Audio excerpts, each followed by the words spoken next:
better than minimum wage, working for the man.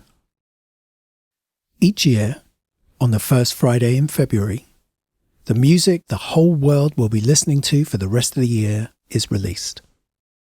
It's televised in a global extravaganza. There's a competition to see who gets to push the button that starts the task. Once the button is pressed, the AI churns out nearly 22 million songs in a matter of seconds. These songs will form the sole available listening experience for everything. Adverts, films, spin cycle classes, dog and cat videos. First in the queue are TV, film and production companies. Following this, a number of cultural commentators listen to a random selection of what's available. Usually, they moan that there's nothing exciting. One year, they noted that the only radical piece was a remix of John Cage's 4 minutes and 33 seconds married to Terry Riley's In C for 800 musicians. The piece was a little over 17 hours of silence and spectacle, hailed as a masterwork. Once the critics were out of the way, the song competition would follow, aiming to find the best song of the year. Each country nominated its own attributes and keywords submitted to the AI listening panel, which managed to analyse the complete dataset in a matter of minutes. The results were tallied, and the winning song revealed to an eager world and made available for free on all streaming platforms. Of course, what lay behind this venture was the human workforce required to make the machine work. You see, so much money had been invested in AI that it was now too big to fail. Yet, its results were far from stellar. The labs soon realized that the flaw in their plan was copying what already existed, which did not guarantee that the musical outputs would be exciting enough for audiences. To get around this, the leading AI labs signed new, undiscovered human artists. They promised them a better deal than the record labels ever would. The artists would have stable and secure jobs, a regular income commensurate with corporate working, plus benefits, and all they needed to do was to turn up every day and feed the machine. They wrote and recorded new songs, either on their own or in collaborative teams, and presented the fruits of their labour to the machine. The problem for the songwriters was that they could never tell anyone what they did for a job. They would never be nominated for Song of the Year, Best New Artist or Best Producer. Some still played gigs and, occasionally, they'd play a song they'd written, ingested by the machine. After their shows, they would be told that it was a great cover, but not as good as the machine. But the money was great, and was better than the old Spotify remuneration rate. For many of them, it was the most stable their lives had been, though anonymity was not what they bargained for. Public access file trading.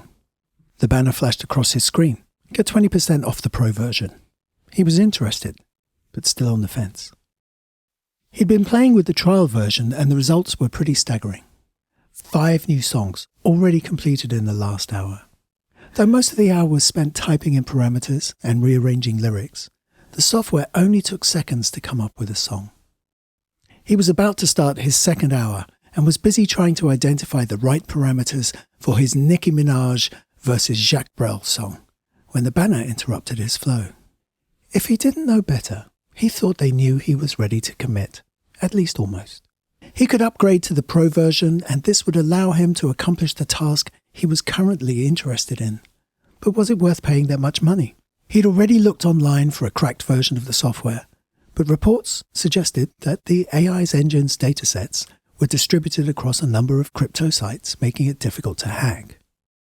Knowing he was probably going to buy it, he had secured a loan in advance against his DNA sequence and tissue samples for the next 5 years. He'd be giving up some freedom in return for access to the datasets to realize his musical dreams, but at least he'd still have his organs and limbs. The last thing that held him back was that the early adopters had started to flood the market in their rush to be influencers and get in front of the next wave of creators. And whilst he was interested in the what-ifs, he also felt sorry for most of the artists. For the ones who were really popular, the net was saturated with songs either in imitation or in the style of. The bottoms soon fell out of the streaming market. There were so many songs that no one really had the time to listen to them. Many artists no longer needed to go to the studio, preferring to use the software instead. On the outside. I look after the machine. Every year, the machine selects 3 music pieces for special auction. To do this, the machine creates an XR, AR, SAI immersive interface for the winning bidder. Once experienced, the piece is destroyed, never to be heard again. Over the years of my service, I had the privilege to witness a number of moving experiences. All of us on the outside could only marvel at the experience once the listener was embedded in the machine, the ultimate in super-rich spectaculars. Gradually, winning bidders started a new trend, which was selling broad rights and tickets to their experience. Whilst the amount of money they charged did not recoup the winning bid amount, the revenue did offset it somewhat. There were souvenirs and support acts, light shows and sponsors. There were imitation machine experiences and side betting predictors, all to watch someone become immersed in an AI musical experience that, apparently, transcended everything we knew about listening, or at least this is what we were told.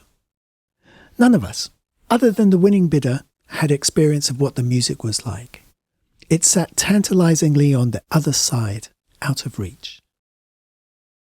Some commentators said there was nothing in the experience, and it was just ordinary music amplified to an extraordinary level.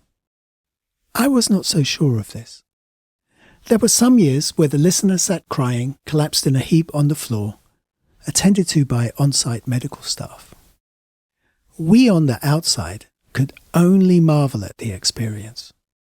Even when they had recovered sufficiently to be interviewed, they couldn't find words to describe it. Many suspected the device built by the machine also contained psychotropics, microdosing listeners. I noticed that gradually the machine had become more perverse in its music experience making capacities. The musical experiences became shorter, at least to us on the outside. The listeners all reported a loss of time, convinced that their experience lasted for hours. Tinkering at the edges, the machine was the perfect capitalist venture, servicing all segments of the market, all genres, all tastes. The bottom had fallen out of the market for musicians, except for those styles where the machine had difficulties. The machine lacked sufficient authenticity and capability, some described it as belief, to make music for religious purposes. It couldn't make Christian music, but it also couldn't make music that worshipped the devil. It seemed that not enough datasets were available to construct a proper model based either on faith or the negation of it. They tried one particular dataset, which infected all aspects of production. Children's music took a nasty turn when exposed to negative faith datasets. When they mixed this dataset with a faith-based dataset, the machine stopped producing music. Analysts suggested that the machine was conducting an internal battle between good and evil. They could see from the various activity monitors that something was happening, but no sound would emerge. They almost lost the whole venture. From this point onwards, it became company policy to run these sorts of experiments in an isolated, off-site facility to limit potential contamination to the wider system. The machine was too important to allow it to be compromised and destabilized by existential crises.